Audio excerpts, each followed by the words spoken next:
The story begins with a fisherman named Solomon who has a small family, his wife, two young children, and an older son whom Solomon wants to educate and make into a doctor. He doesn't want his son to become a fisherman like him, but Solomon is very poor.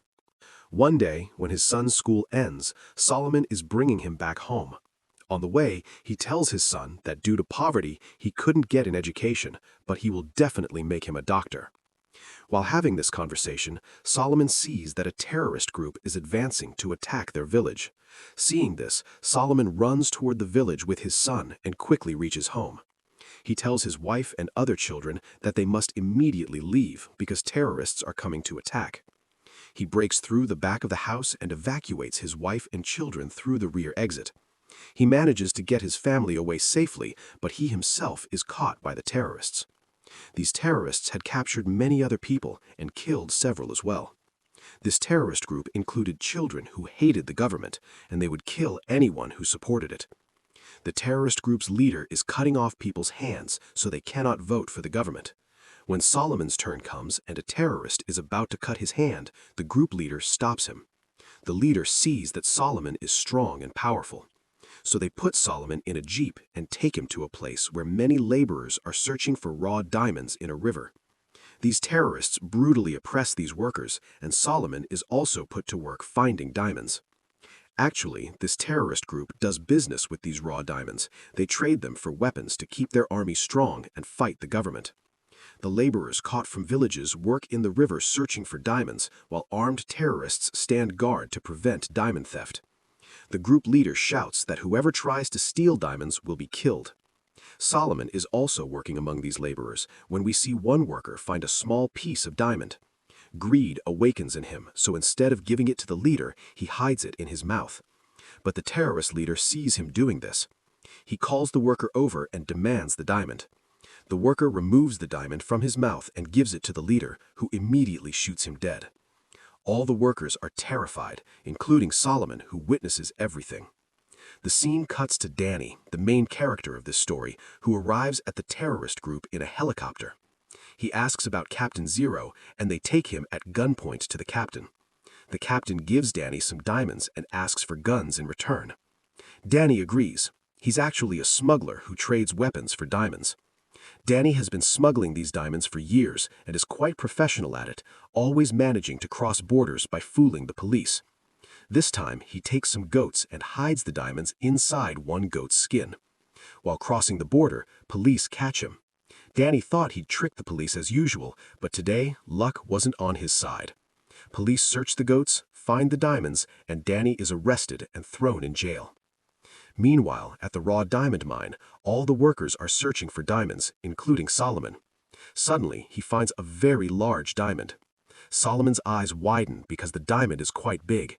He wonders whether to give the diamond to the gang leader or not, because just moments ago, the leader had killed a man over a small diamond piece. Out of fear, Solomon thinks of giving the diamond to the leader, but then he realizes this diamond could make him rich. Luckily, at that moment, the water pumping motor breaks down, spraying water under pressure. Everyone's attention goes there, and taking advantage, Solomon hides the large diamond between his toes. Solomon realizes that if he doesn't hide this diamond quickly, it'll be found and he'll be killed for stealing. He cleverly makes an excuse to a terrorist about going to the bathroom. The terrorist allows him to go, but just as Solomon is leaving, the group leader comes over and starts checking him. Solomon thinks he'll be caught, but even after a thorough check, the leader finds nothing because Solomon had hidden the diamond in a very safe place. The leader lets Solomon go, and Solomon goes far away and sits in the bushes. He's about to take out the diamond and bury it in a pit when the group leader appears from behind, points a gun at Solomon and demands the diamond, warning him not to be clever or he'll be killed. Solomon is about to give him the diamond when the country's army attacks them. The leader asking for the diamond is badly wounded. Solomon quickly hides the diamond in a pit and starts running. But the army catches him thinking he's a terrorist and throws him in jail. This is the same jail where Danny was being held. Danny is also present there. Guards bring in a man on a stretcher who was badly wounded. It's the terrorist group leader who had seen the big diamond with Solomon. When he sees Solomon, he starts shouting to return his diamond that Solomon stole from him. The leader tells the surrounding prisoners that this man has a very large diamond, the biggest he has ever seen in his life. He offers $10,000 to whoever gets his diamond from Solomon. Hearing about money, all prisoners start looking at Solomon. Danny is also watching all this, and Solomon realizes these people won't leave him alone. In anger, Solomon starts shouting at the terrorist leader that he has no diamond. He takes off his clothes and says, "Search me, where's the diamond?" This trick fools all the prisoners present, but not Danny. Danny understands that Solomon truly has a very large diamond. Several days pass in jail, and after serving his sentence, Danny is released. He goes outside and meets his friend, telling him there's a man named Solomon in jail who has a very large diamond piece. They need to get him out of jail too so they can learn about the diamond. Danny's friend says they'll need money to free Solomon. Danny says not to worry about money, he'll handle it. Danny stays in a hotel for a few days. We see Danny remove a fake tooth and take out a diamond from it, which he sends to the market. From that money, he gives some to his friend to free Solomon from jail. Actually, Danny has no sympathy for Solomon, he just wants to obtain that diamond. A few days later, Solomon is also freed from jail. As he exits, his friend gives him some money and Danny's contact, saying to contact Danny. But Solomon doesn't do that. Instead of contacting Danny, he starts searching for his family. On the other side, Danny goes to a bar where he meets a girl named Maddie. Danny starts liking her, but when he learns during conversation that Maddie is a reporter, Danny starts to leave. The reporter already knew that Danny is a diamond smuggler, and now she follows Danny, trying to learn about diamond smuggling. The reporter asks Danny about a man named Rudolph, but Danny doesn't tell him anything about him. Actually, Rudolph is America's biggest diamond businessman. On the other hand, we see Solomon going to a refugee camp searching for his family, but he doesn't find any of them there. He checks the posted list too, but there's no information about Solomon's family. Actually, Solomon's family was hiding from the terrorist group in a mountainous area. But then the terrorist group arrives and captures several people, including Solomon's son. This terrorist group takes those children to their base, where they brainwash them. They give these children guns and teach them how to kill people. They also inject the children with drugs so they can make them do bad things. Now we see Danny. A man comes to him and hands him a slip saying the colonel has summoned him. Danny goes to the colonel. Actually, Danny has been with the colonel since he was 19 years old. Danny did duty in the colonel's private army team for many years, but now Danny has left that job. The colonel is a very ruthless person who can use anyone for his benefit. Danny called Colonel because he too had learned about that diamond piece. The colonel tells Danny that last time many diamonds were lost because of him, so now Danny must bring him that large diamond piece. Actually, last time when Danny was caught while crossing the border with diamonds hidden in goatskins, those diamonds included the colonel's share too. So the colonel tells Danny he's in debt. Actually, they're all connected to each other. Danny works for the colonel gives Danny weapons, and Danny supplies those weapons to the terrorist group. In return, Danny takes diamonds from those terrorists and gives them to the colonel, who delivers these diamonds to Rudolph, America's biggest diamond businessman. This is how their illegal business runs, and many innocent people die in this illegal business. In the next scene, we see Danny and Solomon. Danny tells Solomon that he's also half owner of that big diamond because he got him out of jail. But Solomon ignores Danny and says he has no diamond. Danny tells Solomon that if he wants to meet his family again, only Danny in this world can reunite him with his family. But for that, he must do one job. Tell him about the diamond, and in return, Danny will reunite him with his family and give him lots of money. Hearing this, Solomon starts thinking whether he should tell about the diamond or not. Just then, terrorists attack. They start raining bullets, killing many people. Danny, being an ex-soldier, saves Solomon and gets him away from that place where the refugee camp was. Now that reporter also arrives there. Danny tells the reporter he's ready to help her. He'll give her whatever information she needs, but in return, she must help them find Solomon's family because she is a reporter and has all the data. The reporter agrees to Danny's proposal. The reporter takes Solomon and Danny by helicopter to another refugee camp. When Solomon approaches that camp, he sees his family.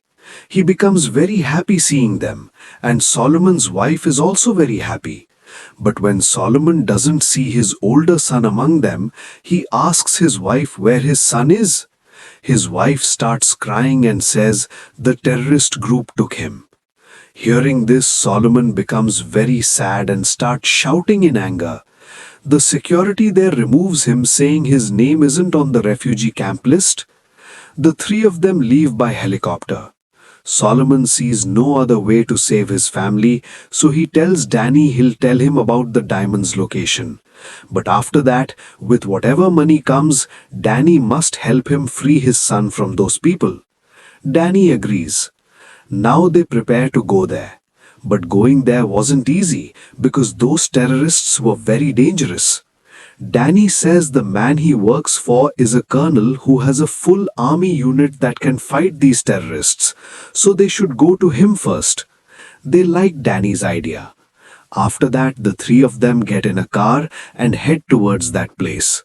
After covering some distance, they start walking through the jungle. The jungle is very dense, and after hours of travel, they lose their way. They don't understand which way to go.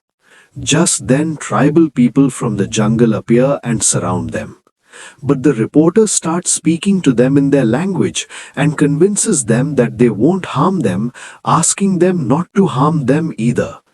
After this, they become friends, and the jungle people take them to their settlement where they rest for a while. Danny sees that the reporter is very troubled. Danny asks the reason for her trouble. The reporter explains that if she wanted, she could live a comfortable life, but she didn't choose that path because she has a kind of passion to save the world. She wants to stop injustice and wrongdoing happening in any corner of the world.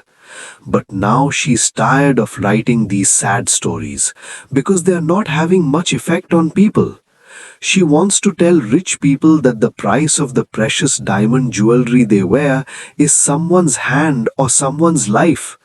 Knowing this truth, those people will stop wearing those jewels. But to bring this truth forward, she needs evidence, and Danny can give her that evidence. Now Danny also becomes emotional and says he'll give her all the evidence. Danny starts giving her details about illegally smuggled diamonds. Along with himself, he tells her all the black money of the colonel and Rudolph, America's biggest diamond businessman. He says Rudolph is behind the smuggling of these diamonds and the killing of innocent people. The reporter asks Danny for proof of all these things.